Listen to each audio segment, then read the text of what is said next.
Hello, all of you vaingloriously wonderful people. The holiday update for Astroneer has just gone live, bringing the game to version 1.27. And if you've already downloaded it, you probably noticed that it was a fairly small update. So let's take a few minutes and talk about what this update brings, and take a moment to look ahead just a bit. But before we get into this update, I want to make sure everyone has heard the news that the official Astroneer Wiki has moved from fandom to wiki.gg. I'll leave a link in the description down below with the new site address. I think the old fandom wiki is still there, but it will no longer be updated. So for the best wiki info, check out the new site. So yeah, there isn't really any easy way to sugarcoat it. This update doesn't bring about much new. In fact, its main focus is the Project CHEERY Delivery event, which, aside from new cosmetic rewards, is pretty much the same as it was last year. But before anyone starts shouting, "Dead game!" at their screen, let's just take a deep breath, talk about this year's Project CHEERY Delivery event, then talk about why Astroneer is not a dead game, and why we should all be optimistic about things to come. As I already mentioned, this year's Project CHEERY Delivery limited time event is very similar to last year's. You will find container wrecks on Silva, Desolo, Calidor, and Glacio that are surrounded by various holiday decor and toys, along with some debris.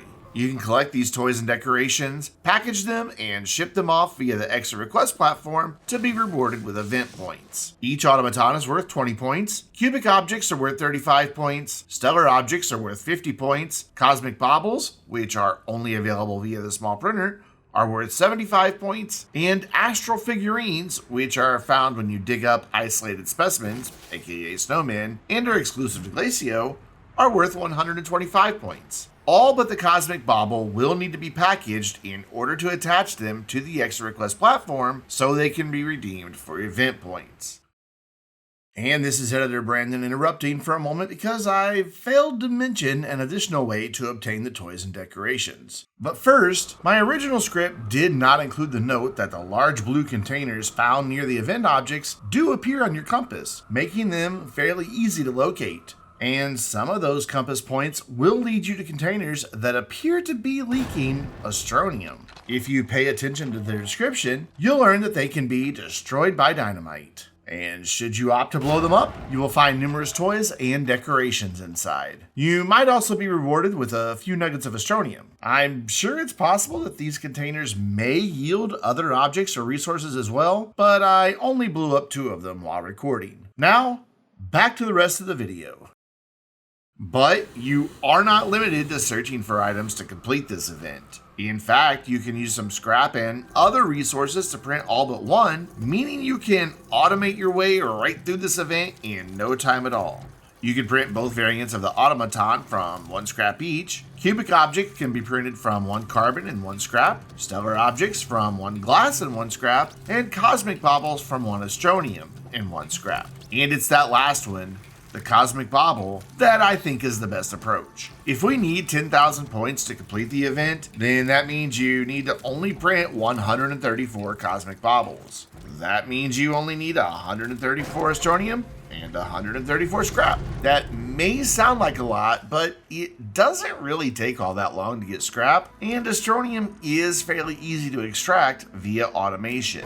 Plus, the cosmic baubles do not need to be packaged as they slot directly onto the extra request platform. Everything else requires packagers, which means you would also need to gather a lot of graphite. I was fortunate enough that a previous project of mine meant I already had all the resources on hand that I needed, so I was able to complete the event in about 20 minutes. But even if I didn't already have all those resources, I could have still gotten through this event in just a couple of hours. As you progress your way through the event, you will unlock various cosmetic rewards. 1,500 points will give you the Holiday Throwback Bundle, which contains the Boreal Beanie Hat and Pudding Warmer Mask from previous years. At 3,500 points, you get the new Carbonated Palette. 6,500 points rewards you with the Shiver Emote, and 10,000 points unlocks the Seasonal Allure Hat. And as with all limited time events, there are small indicators on the Exo Request Platform control panel that correspond with shipments of various useful items including resources, packagers and dynamite,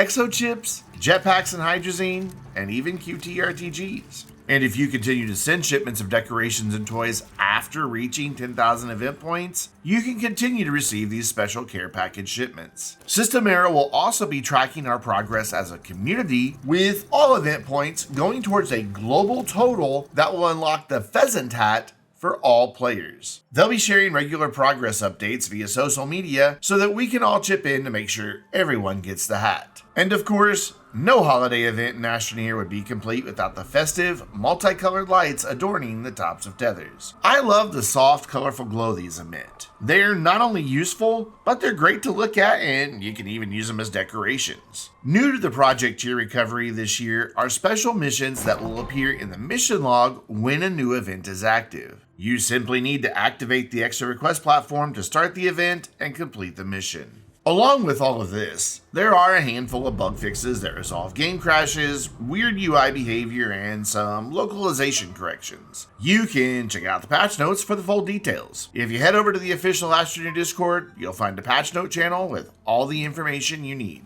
And that's all that's included in this update. So now let's talk about why I think we should all stay positive and look forward to some cool new stuff yet to come. I usually do not get into speculation much on my channel, as I typically prefer to wait until a game developer has confirmed details of future updates. But today, I'm going to break from that tradition and talk about why I think it's okay that today's update is small. Systemera is not done with Astroneer, and this is not the first time a rather small update preceded a really big update that brought about some cool new stuff. And I truly do believe some really cool new stuff is yet to come for Astroneer.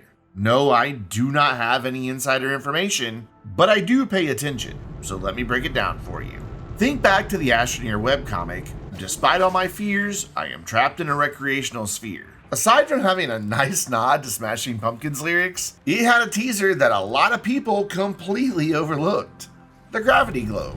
That webcomic appeared in late July, and then, in update 1.26, the gravity globe appeared in the game. When I was streaming the update that brought us the gravity globe, someone from Systemera popped into chat to check out reactions to the update. At one point, they mentioned that the gravity globe was a secret they had been sitting on for quite some time, and they made remarks how they enjoyed the way it was leaked through the webcomic. So it had been there, in plain sight, for quite a while, and we just didn't really pay much attention. Then a few weeks later, Systemera announced a new comic available for pre-order titled Astroneer Countdown. Between the pre-order page previews and images leaked by Systemera, there is a lot of stuff that appears in print that does not resemble anything in the game today. Could there be even more cleverly hidden leaks hiding right in plain sight? Like I said, it's pure speculation, but I believe that is most likely the case. I will let you make of these images what you will, simply because I don't want to comment 6 months from now at people saying, you said there was a thing that was coming and it isn't here. But let's leave the speculation behind and talk about past updates. We have seen really small updates like this before. In fact, the holiday update from last year was a really small one, and then the very next month, the xenobiology update dropped. I don't think anyone can really argue that adding snails to the game was a small thing.